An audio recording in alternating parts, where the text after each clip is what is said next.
రామాయంపేట పట్టణ బీఆర్ఎస్ అధ్యక్షులు కౌన్సిలర్ గజవాడ నాగరాజుపై కాంగ్రెస్ పార్టీకి చెందిన పోచమ్మల గణేష్ అనే వ్యక్తి శనివారం మధ్యాహ్నం 12 గంటల 10 నిమిషాలకు పెట్రోల్ పోసి హత్యాయత్నానికి పాల్పడ్డట్లు స్థానికులు తెలిపారు. భూ సమస్యలు కారణమని తెలుస్తుంది.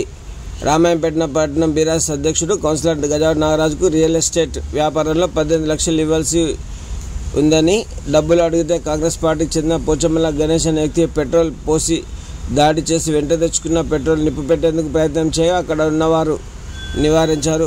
గతంలో మరో వ్యక్తికి డబ్బులు ఇచ్చేది ఉండగా అతనిపై కూడా పెట్రోల్ పోసి చంపేస్తానని బెదిరించాడు. సంఘటన స్థలానికి చేరుకున్న పోలీసులు పోచమ్మల గణేష్ను అదుపులో తీసుకున్నారు. పోచమ్మల గణేష్ నాగరాజుపై పెట్రోల్ పోసినప్పుడు మరో 5 కళ్ళల్లో పెట్రోల్ పడింది. వారందరినీ రామాయంపేట ప్రభుత్వ ఆసుపత్రికి తరలించి వైద్య చికిత్సలు చేశారు.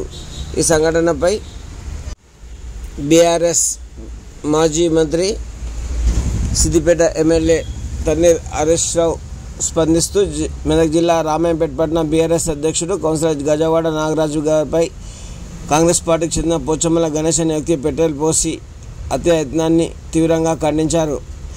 దాడి కారకులను గుర్తించి వెంటనే చర్యలు తీసుకోవాలని హరీష్ రావు డిమాండ్ చేశారు. కాంగ్రెస్ ప్రభుత్వ హయాంలో హత్య రాజకీయాలు బెదిరింపులు నిత్యకృత్యమైపోయాయన్నారు. ప్రశ్నించే గొంతుకులైన బీఆర్ఎస్ పార్టీ నాయకులు కార్యకర్తలు కాంగ్రెస్ పార్టీ బెదిరింపులతో నిలువరించలేదని ఆయన తెలిపారు.